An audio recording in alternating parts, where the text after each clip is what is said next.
Welcome to the Green Utility webcast. My name is Michael Burr, and I'm the editor-in-chief of Public Utilities Fortnightly magazine. Today we're talking about Arizona Public Service and their approach to renewable energy. And on the line with me is our contributing editor, Steve Anderson. Hello, Steve. Hi, Michael. So, different utilities approach renewable energy in different ways. Some seem to view it primarily as a compliance obligation, and others look at it as really an investment opportunity, really even as a rate-based investment opportunity. And the difference seems to depend on what state the utility is in. I gather that Arizona doesn't necessarily fit into this stereotype.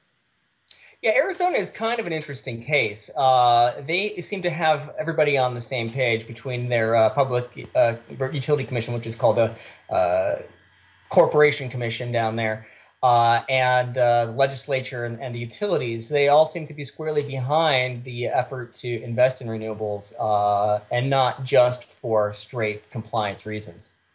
Well, so let's dig into that a little bit. Arizona has a renewable portfolio standard. Right. So what is it about APS that makes this story about anything other than just simply how a utility is meeting its compliance obligations? Yeah, their renewable standard there is called the Renewable Energy Standard, an RES. And I'll let my source, Brad Albert, who is the general manager for energy resource acquisition and renewable energy at APS, speak to that question directly.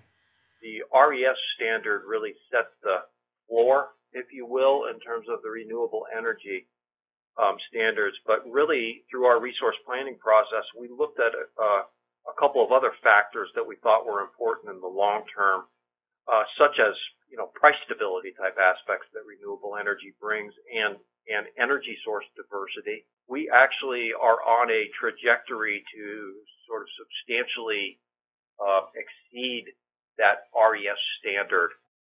And in fact, they're planning on exceeding that standard, not just by a little bit, but doubling it or more by 2015. I think their standard would call for 5% to be renewables by 2015. They're expecting 10 to 11% to be online by that point. Interesting. So I guess I'm wondering then, what does that mean for rates? How are they going to get a rate case through the Arizona Corporation Commission to invest beyond what the renewable energy standard is actually requiring them to do?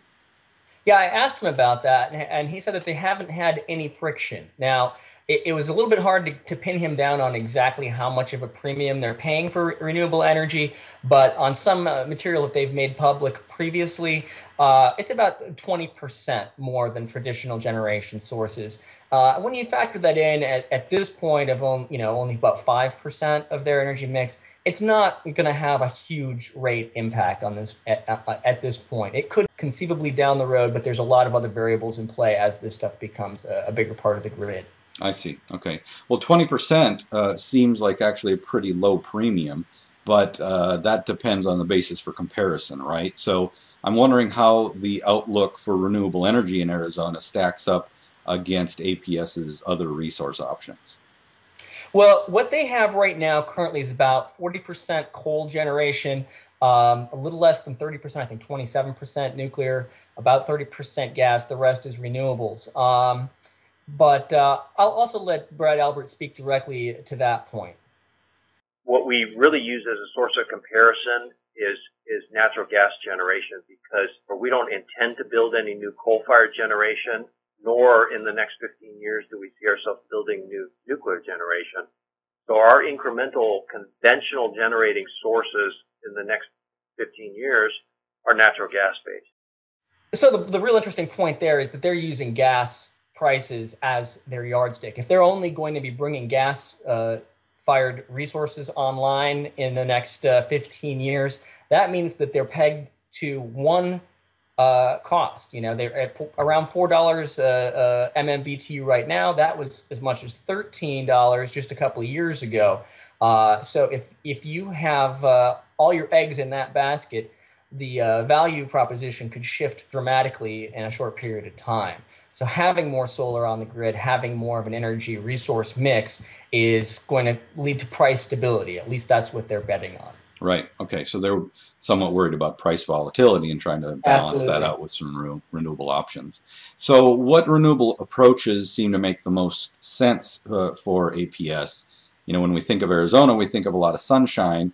Is that pretty much the only game in town for APS? It's not, but it's definitely the most promising one. They actually have a fairly diverse mix of renewables on their grid.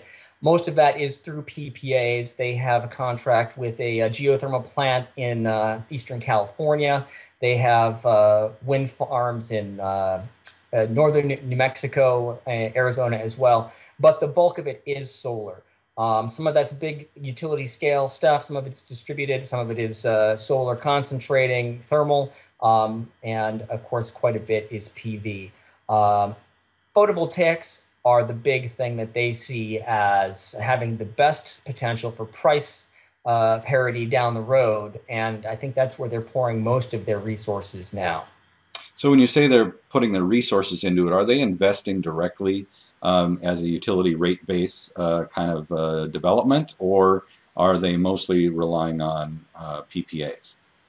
Both, and they're just beginning to build a 100 megawatt utility-owned PV utility scale plant. That is the first one of that scale. Everything else that they have that's a sizable, solar farm is PPA. They've got a massive one that's a solar concentrating plant that is a partnership with a Spanish company. And they also have a lot of distributed energy around the grid. It's a small percentage now, but it's growing. And one of the interesting facets of the Arizona renewable energy standard is that it actually requires 30% of that to be distributed generation. So when utilities invest in solar plants, they tend to invest in large solar arrays, basically out in the desert. But from what I hear you saying, Arizona Public Service actually sees some opportunity in distributed solar around the grid. Is that right? Yeah, and they're doing it in kind of an interesting way. A lot of times, utilities tend to balk at the distributed generation and even see it as a type of competition. But Arizona Public Service is doing something interesting in that they're actually owning some of these distributed resources. Whether both commercial and residential customers have the option to do utility-owned installation, so they don't have to take that initial investment to install their solar panels or to maintain them. And that is it's an interesting business model, and it's one that I'm always wonder why more people don't explore it, because it seems to have a lot of potential at this point. Interesting. Okay. Well, it sounds like a red state utility is going green. Exactly. Well, I think we've covered it, Steve. Thanks very much for your time. All right. Cheers. Bye-bye.